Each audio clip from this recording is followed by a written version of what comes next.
Next time on Death Battle.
Fate falls hard on our shoulders, but legends never die.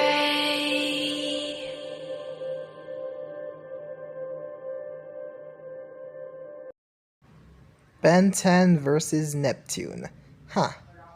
Now, I know I'm going to sound crazy on this one, but Ben 10 versus Neptune is the perfect matchup for both of them. And it's honestly really pretty close. Both Ben 10 and Neptune have a lot in common that I really thought, and the same goes for you guys.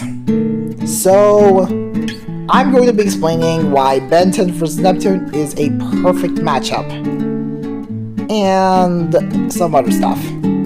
Anyways, without further ado, let's begin.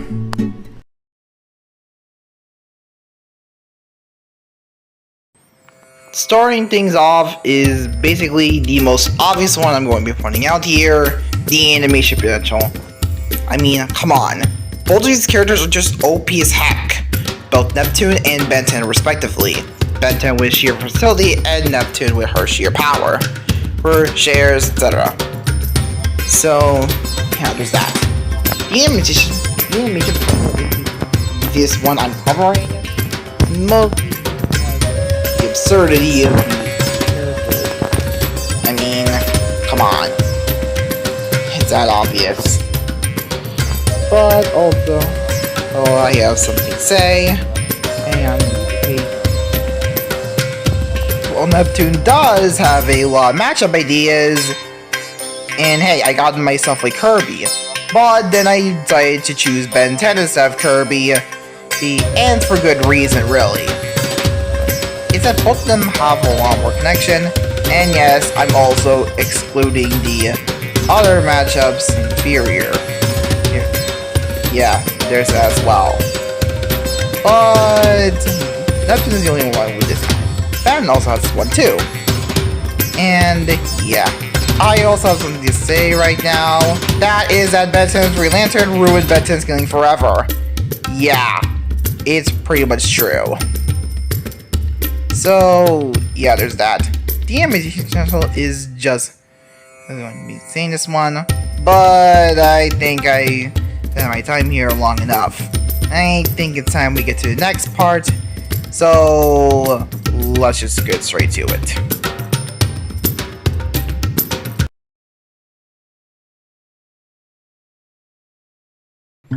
Now on to their similarities. Both Ben 10 and Neptune, for starters, are the main protagonists of their respective series. Both of them have a favorite thing of consumption, like Ben 10 with chili fries and smoothies, and Neptune with, well, pudding, because, well, it's obvious. Both of them are laid-back gamers, and before them sometimes, but their heart's in the right place, at least no matter what. Even their friends are a bit similar. Gwen Kappa, Kevin Iyev, Professor Paradox, and Hiswar, and more. And there's also the fact that both of them have met their adult versions. Not to mention, every time Neptune transforms, her personality changes. Well, depending on what it is.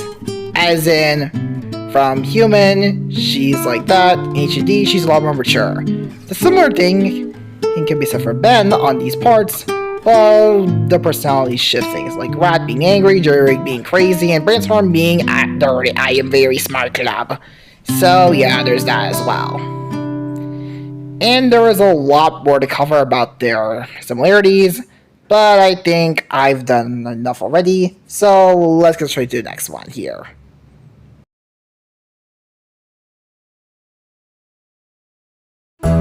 Up next are the indefinite cosmology between both Ben 10 and Neptunia. Oh yeah, and before we get to that, there is a fun fact. Both Ben 10 and Neptunia respectively have crossovers with different franchises just before. Ben 10 with Generator Rex, for example, and Neptunia with Samurai Kagura are also an example. So yeah. Anyways, let's go to the indefinite verse reason. For one, for Ben 10, he is the one that gave, himself the Omnitrix. As in, no watch Ben, strike the trajectory of the Omnitrix straight to classic Ben. And the rest is history, cycle repeats, on, and a couple reasons why that happens. Next is for Neptunia.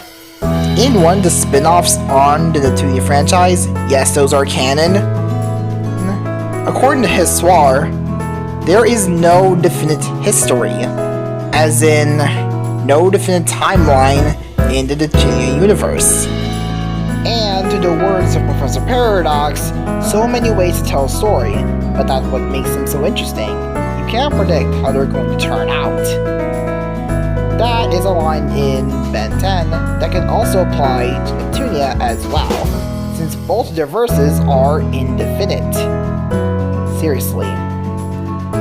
Unlike Dragon Ball, Sonic the Hedgehog, Ruby, My Hero Academia, and others, their verse is pretty much indefinite, both Ben 10 and Neptunia respectively. So yeah, there's that.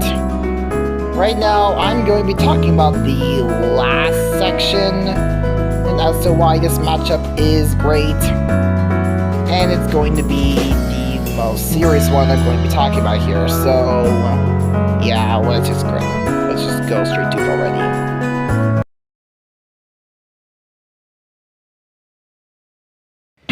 Now on to the last and most important reason is the genres.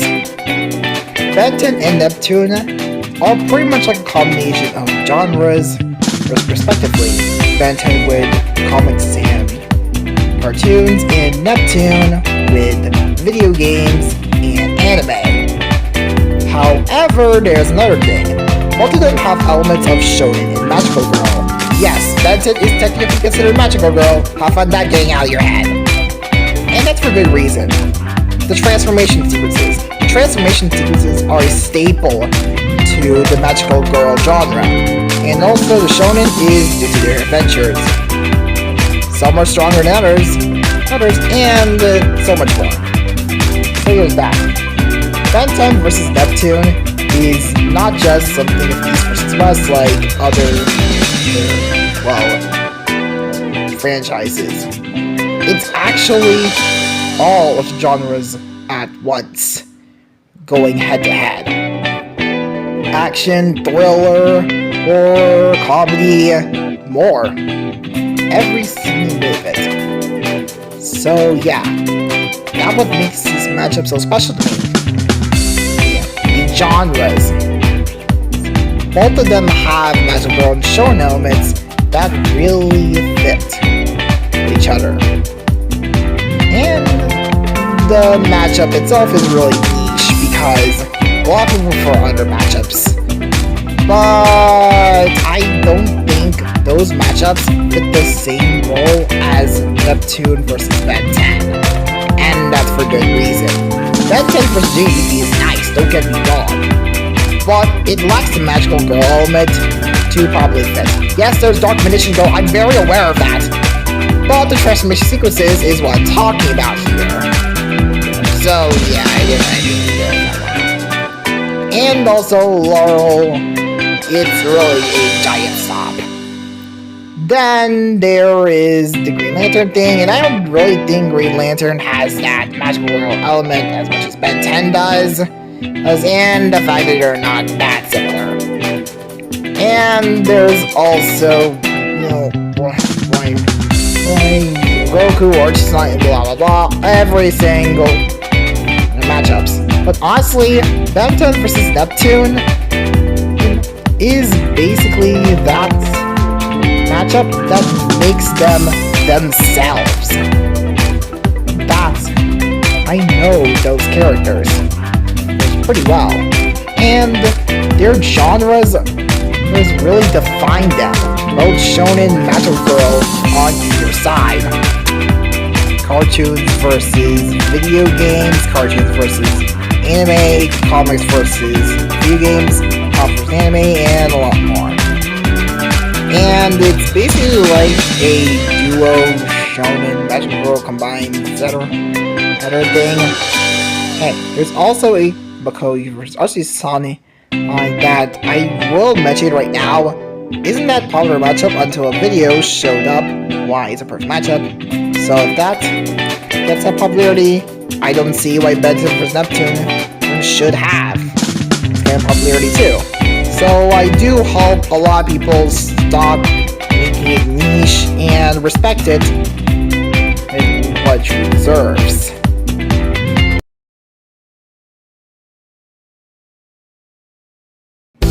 So yeah, Ben 10 vs Neptune is indeed a perfect matchup for both of them.